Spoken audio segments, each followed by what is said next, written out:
we are going to discuss this consolidated and separate financial statements. Like each entity will prepare their own separate financial statements, and then based on those separate financial statements, we will prepare our consolidated financials. So when a parent entity acquires control of a subsidiary, it acquires the company's shares rather than its individual assets and liabilities. This is the only logical way of acquiring a business, that you acquire their shares. You don't buy individual assets. Both the parent and the subsidiary continue to exist as separate legal entities and are required to produce financial statements at the end of each reporting period. So this is a separate legal entity. This is a separate legal entity. They've got their own management. They've got their own, capital structure, whatever. They will produce income statement and balance sheet. It will produce income statement and balance sheet. But then you will make a bigger financial statement, which is a sum total of these two, and you will produce one income statement and one balance sheet, and that would be called your group income statement or your group financial balance sheet. So this is your separate financial statement, separate FS. This is separate FS, and here you will have your group financial statements, which is a sum total. Because remember, in general, consolidation is a process of adding together. We do make some subtractions as some adjustments, but in general, consolidation means you are adding together. So the investment in the subsidiary can be recorded in the parent's separate financial statements either at cost or at fair value. Now, because parent acquired this subsidiary, and at the time of acquisition, they of course gave some consideration. They made some investment. That investment is shown here in the individual financial statements. The investment in the subsidiary can be shown in the parent's separate financial statement, individual financial statement. It appears here. We will not show. Why we will not show, and then how we will manage, we will discuss it later. But it appears in the individual financial statements, not in the group. And in individual financial statements, you can show it at cost or at fair value. How to do that? Of course, we will be doing it together. We will do quite a lot of exercises. Requirement to produce group accounts. So who is producing group account? This does not provide the parent shareholder with complete information. These present the results and financial position of the group as if it were a single entity. Are issued to shareholders of the parent. The results are, and these results, they provide information about all companies controlled by the parent. So group financial statements, they show you the reflection of the results of all the entities present within the group. And associates are not within the group. Associates are not consolidated. Their only profit is consolidated. They don't do full line by line consolidation. So consolidation of profits is done. We call it equity accounting. This is an example of recording the substance of a relationship rather than its strict legal form. Substance, we always said that substance over form, which means that economic reality is more important than the legal form, because legally these are separate entities. How can you make their income statement together? How can you add these two and make one? Legally, they are separate, but the substance, the economic reality is that they are controlled by the same company. So just add them together. So the logic, the reason, the accounting convention behind this consolidation is substance over form. Exemption from producing group accounts. A parent does not need to present group accounts if and only if all of the following are present. Number one, the parent itself is a wholly owned or a partially owned subsidiary of another entity, and the owners do not object to parent not presenting consolidated financial statement. For example, you have P owns Q, and then Q owns R. Now, for R, Q is the parent. For R, Q is the parent. But should Q make a consolidation with R? In most cases, the answer is no, because Q itself is owned by P. So consolidation will be done at this level. Unless or until the shareholders require here. Why shareholders will require? Who are the shareholders? Maybe there are some other shareholders as well, because P owns only 60% of Q, and 40% of Q is owned by other parties. So these other parties can say that we don't know P because we don't exist in P. We only are interested in Q, and Q, in which we own 40%, it owns R 80%. So let's do consolidation. This is possible. That's why we say that, and the owners do not object the parent not to presenting. So number one. Number two, its securities are not publicly traded. So it means that private limited companies are not bound to produce consolidated financial statements. Public limited companies, listed companies, quoted companies on the stock exchange, they have this mandatory, requirement to do consolidation. But yes, private companies, they also do, although they are not required to do, but they can do, and they do. It is not in the process of issuing securities. So number one, that the securities are already not on the stock exchange in the market. And number two, securities are not there, and I'm also not in the process of issuing securities. That process also is not there. The ultimate or intermediate parent publishes consolidated financial statement. Just like I told you that ultimate parent or intermediate parent, they publish financial statement like P, Q, and R. Because P is giving group accounts, therefore Q is not required. Although Q is a parent for R, but Q itself is a subsidiary to P, and P is giving group accounts, therefore Q is not needed to. Other issues. A subsidiary cannot be excluded from consolidation, cannot be excluded from on the grounds that control is intended to be temporary or that the activities are dissimilar as disclosure under IFRS 5 or IFRS 8. What does that mean? There was in past this option available that if you hold a subsidiary which is already classified under IFRS 5 non-current assets held for sale or discontinued operations, if you say that this is a subsidiary which I'm planning to sell, I'm not keeping it in any ways, so let's not consolidate it, because that's a temporary. It's temporary in the group. Ultimately, it is going out in a few months, so let's not consolidate it and keep it separate, and let's consolidate these two. This is not allowed. This is not allowed now. All group companies should have the same reporting date. The financial statements of a subsidiary with a non-coterminous year end, so they should have the same reporting date, but it is possible that some subsidiary does not have the same date as the parent. So in this case, they may be consolidated, provided that the gap between reporting dates is 3 months or less, usually 1 quarter. And adjustments are made for the effects of significant transactions or events that occur between the two reporting dates. Like parent has 31st December and subsidiary has 30th of September. So between 30th September to 31st December, because what will happen? Parent has got this financial statement, which is prepared until 31st of December. Subsidiary has this financial statement, which is until 30th of September. Now parent is preparing financial reports on 31st of December. Already 3 months have passed.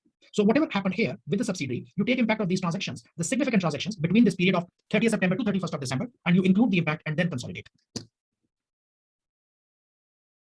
other issues. The consolidated financial statements should be prepared using uniform accounting policies, which are the parents' policies. Now, we are not saying that subsidiaries should adopt parents' policies. We are not saying that. We are only saying that consolidated financial statements should be prepared using the same policy. So it means that if my subsidiary has a different set of accounting policies, then I take those numbers, but those numbers are not acceptable to me for consolidation purpose. I need to make adjustments, like from cost model to revaluation model of fair value, whatever. The results of subsidiaries should be consolidated for all periods when the parent has control. Okay, makes sense. Content of group accounts and group structure. Group accounts show the results and financial position of all companies controlled by the parent. We discussed that thing. And controlled by the parent. If you pay attention to the word, controlled by the parent. So I'm focusing here on subsidiaries. In simple terms, consolidated accounts are produced by adding together the assets and liabilities. Like I said, that consolidation is a process of adding together the assets and liabilities of the parent company and each subsidiary. Of course, some subtractions will be done. If the parent company has control, all of the assets and liabilities are added together, even if the parent does not own 100%. So in many cases, you will not have, now that is what is important. Let me write down here. How can I write down? Let me see. I'm going to write down, type here something so that it should be carefully written.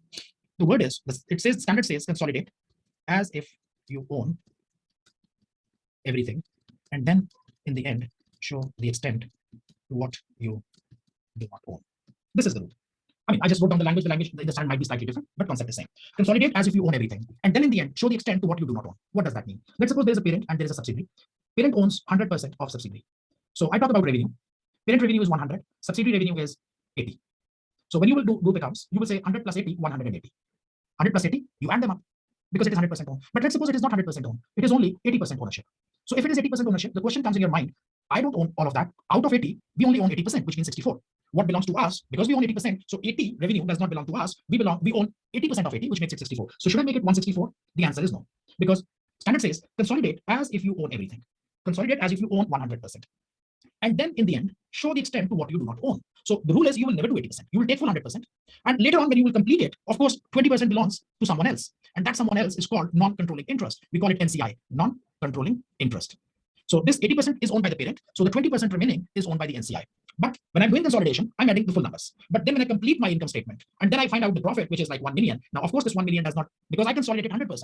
And after doing all of the revenue, profit becomes 1 million. So this 1 million is a result of 100%. And this must be distributed between the parent and the subsidiary, whatever is the formula.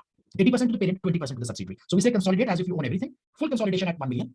And then in the end, show the extent what you do not own. But out of 1 million to the parent, we only give 80% and 20% we give to the subsidiary. This is the last point. If the parent has control, all of the assets and liabilities are added together. Even if you have 51%, ownership, still you will consolidate all of the assets and liabilities and revenues and costs, everything.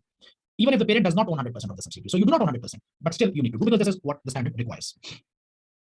The equity section of the statement of financial position indicates the actual equity. So then we split between owned by the parent and the shareholder. When you make the statement of financial position, and you've got here the equity section, and here you show separately that what portion of equity it belongs to the parents and what belongs to NCI, non-controlling interest. So on income statement, the ultimate profit, which you will find 1 million, let's suppose, it will be divided between the parent and the NCI. And on the balance sheet, the equity will be divided between the parent and the NCI. So you show them separately. Where a subsidiary is not 100% owned by the parent, there will be an account within the equity section showing how much of the subsidiary's net assets are owned by outside investors, just like I showed you here, outside investors. And we call these outside investors as non-controlling interest, okay? We call them NCI, non-controlling interest, and that is a separate section in the equity thing. These outside investors are called non-controlling interest, okay? It is written, and it is. Definition, non-controlling interest is the equity in a subsidiary not attributable directly or indirectly to a parent, which means that NCI is outsider. They are not directly or indirectly to a parent. These are outsiders. This is one just combination. P company owns, we already have discussed so much, this figure is not important. P company controls S company because it has more than 50%. Yeah, we know it is 80%, although it does not own all of S company. By the way, this figure is not really important. Let me make like this. You've got P owns Q, like 80%. And then Q owns R, again 80%. So for R, Q is the parent. But do you think that P controls R? Does P control R? Yes or no? Yes. Yeah, by way of Q, because P will control Q and Q will control R. So actually, there is a 64% relationship, actually. I mean, 64% of R belongs to P. 64%, because what will happen? In this case, there is a 20% NCI here, and there is a 20% NCI here. If R makes $100 in profit, from this $100 profit, $80 will come to Q, and $20 will be taken by the outsiders. These are some NCIs, 20%, they take $20. Then when Q takes $80 from R, out of this 80, 20% will be given to, there is one more NCI sitting here in P. So this is an NCI in P. I'm sorry, in Q. NCI in Q. So 80%, $80 into 20%, $16 will be transferred here, and 80 into 80%, 64 will be transferred here. So the financial interest of P in R is $64 out of 100. So if 100 is made by R, then first at Q level they will split 20 and Q will take 80, and this 80 will further split between 20 and then 80%. Am I clear on this thing? Yes, sir. Okay, now one more scenario. Let's suppose there is P and there is Q, and there is R. P owns 80% of Q, and Q owns 60% of R. So Q is a parent for R, and R is a substitute for Q. Do you think that P controls R? Here it is 48% only for the parent. Okay, so 48%. So if the profit is made 100 here, we know that $48 profit will reach here. Okay, this is what you are saying, right? Yeah. But control exists. Control exists because this 48%, which you just calculated, it is about the financial interest. Control is there because who will control R? Q. And who will control Q? P. Imagine if P and Q and R. P holds 51% of Q and Q holds 51% of R. Control still is there. Although the financial interest of P within R, is probably 25 or so, 25% or so, 51% into 51%, 25, 26%. So if it makes $100, only 25, $26 will come here. But control exists because control comes with 51%. So P can control Q and Q can control R. 51% is available. So never mix the two words. There are two things. One is called control and one is called financial. The profit distribution of financial interest. So you might have a financial interest of only 26% here, and you might have a financial interest of 48% here, but in both cases, there is a control. Understand? Yes, sir.